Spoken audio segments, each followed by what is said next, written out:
All right, this is a review of the periodic table and Bohr models. Um, we've learned a lot the last couple of days. You've gotten a lot of information, you've gotten some practice. So I'm going to just kind of go over all of it in one spot. All right, so groups on the periodic table have very similar properties. So if they are in the same group, so like the alkali earth metals right here, then they all react very similar to the way they to the same ones in their group. So groups go up and down. There are 18 groups, and the groups tell you the number of valence electrons.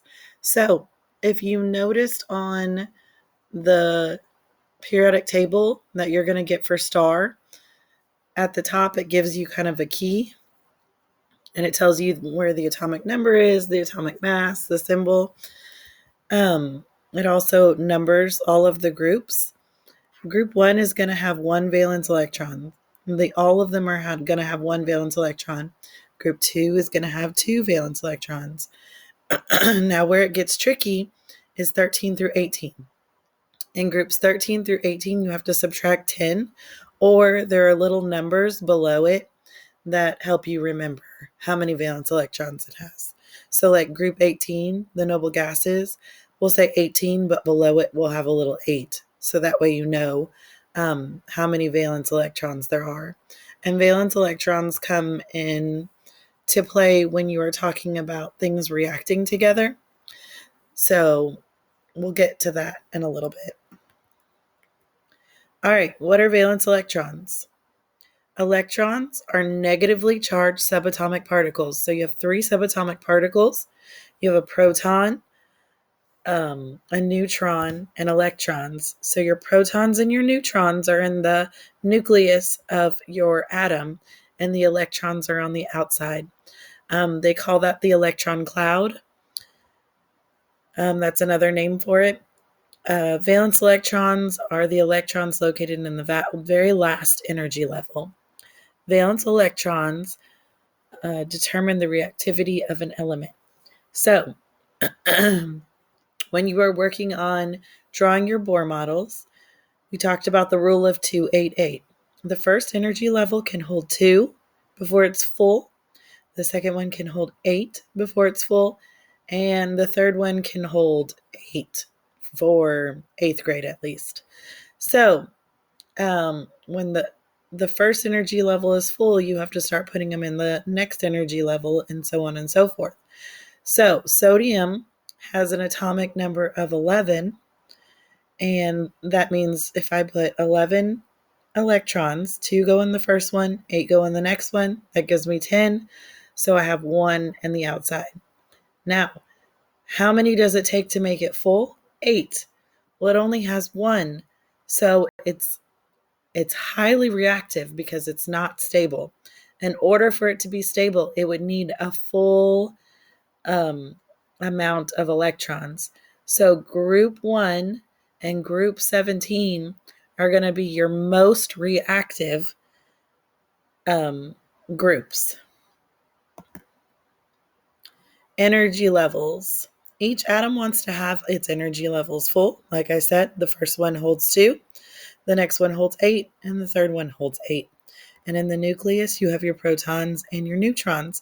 And it's called the atomic mass because electrons almost have a mass of 0. They're so close to 0. So all of your mass comes from the protons and the neutrons. Atoms in group 1 only have one valence electron. They are missing 7 to be full.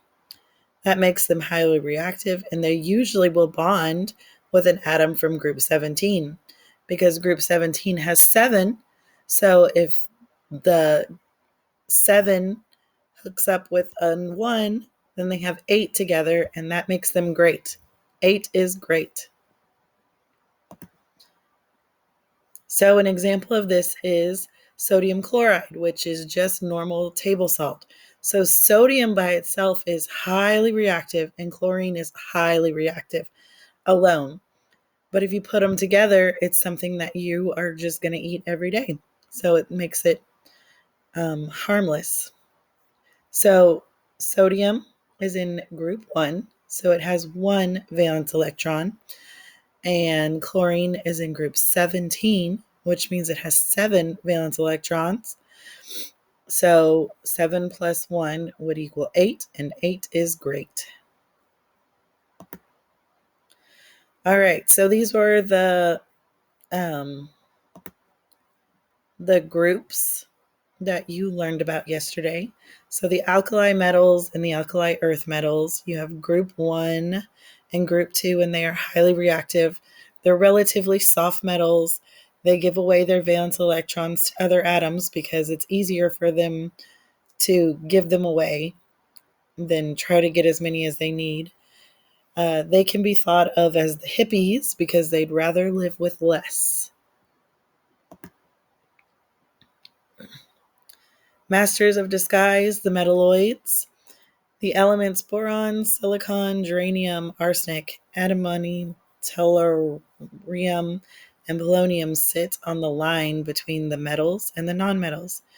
They're known as the metalloids. They tend to look like metals and behave like nonmetals, so they can be thought of as the chameleons. So they're going to have properties of both. With metalloids, they almost always use the term semiconductor when they're talking about a metalloid, because while they do conduct, a lot of them do conduct heat and electricity, they don't conduct as well as a metal would. The greedy ones, oxygen group and halogens. You have group 17 and group 16, and they're greedy because they like to take the valence electrons from other atoms.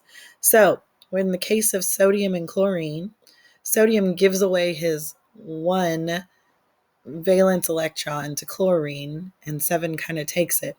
Together, they kind of share the 8. So again, 8 is great. Anytime you have valence electrons, you want them to be stable. The noble gases are the snobs. Group 18 are unreactive with other types of atoms on the periodic table because they have everything they need. So group 18 has 8 valence electrons, and like I said, 8 is great. So they don't need to bond with anybody because they already have everything they need. Periodic table periods. Elements in the same period have the same energy level. You've been doing some practice with that yesterday too. So the ones in period 1, like hydrogen and helium, both have 1 energy level. So 1 big circle where the electrons are, or they call them the electron cloud. Atomic number. So remember, the atomic number is always smaller than the atomic mass. The atomic number is the number of protons and most of the time electrons. For 8th grade, it's going to be that the protons are always going to be the same as the electrons.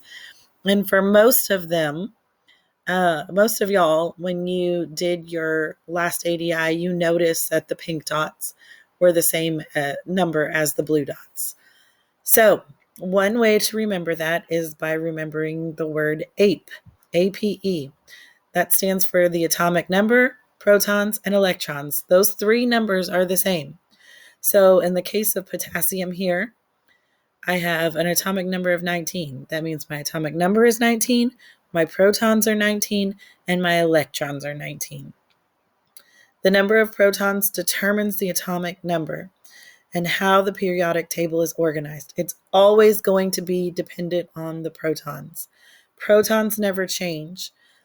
When it comes to electrons, they can change, and they can form ions.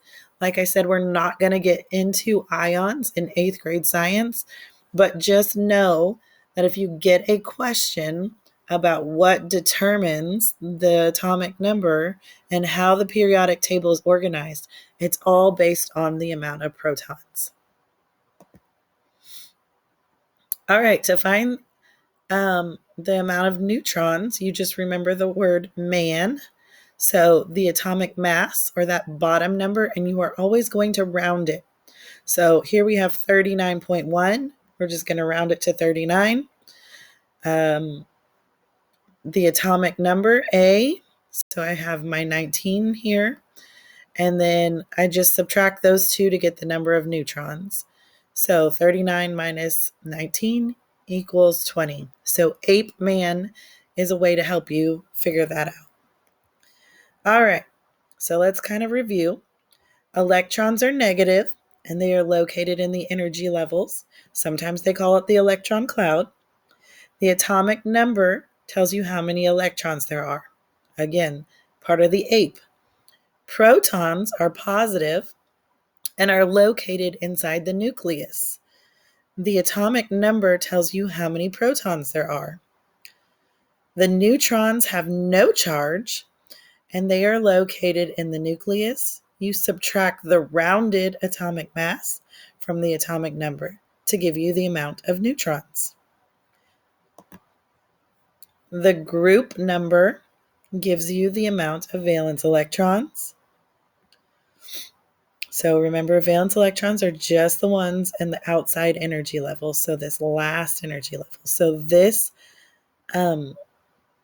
Bohr model, or this element, would have 4 valence electrons. So it would be in group 14. Valence electrons are located in the last energy level and tell you how reactive an element is. Remember, groups 1 and group 17, those are your most reactive groups. The amount of protons and neutrons equals the atomic mass number, and a lot of you figured that out on your ADI too. You saw that if you added the green dots and the pink dots, that it equaled that bottom number rounded. The period number tells you how many energy levels the element contains.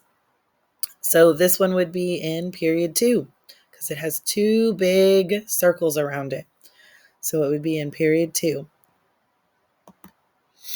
All right, so this is kind of a 6th grade review. This stuff will be on your STAR test, so you want to make sure you know it. You have your metals, metalloids, and nonmetals. Sorry, y'all. Your metals are these red ones. Your metalloids are located on this staircase here, and your nonmetals are to the right. Now, the only exception to that rule is hydrogen. Hydrogen is on the metal side, but he does not belong. And the only exception to the metalloids is aluminum, but I feel like you guys can remember that aluminum foil, it's shiny, it's metallic. That's a metal. All right, so if I was to do a Venn diagram and compare and contrast metals, nonmetals, and metalloids, metals are good conductors. They have a metallic luster. They're malleable, which means that you can bend them into sheets, and they are ductile, which means that they can be formed into wires, which is why they're also good conductors, and we use them to wire houses. Nonmetals, poor conductors. They have a dull luster, and they're brittle, so they break easily. This is why we cover wires with nonmetals, because they are good, poor conductors. And then metalloids have properties of both, so they fall in between them. Again, the metalloids are also known as semiconductors. Density is another chemistry teak from 6th grade. The formula for density is mass divided by volume, and it is on the back of your periodic table that you will get on the STAR test. The density of water is 1 gram per milliliter. Anything less than 1 is going to float, and anything greater than 1 is going to sink. Density never changes. If I cut a log in half, it will have the same density no matter how many times you cut it. You're just changing the ratio.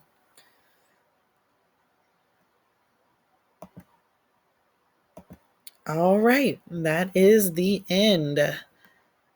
Make sure you go back, study this. You have a quiz tomorrow.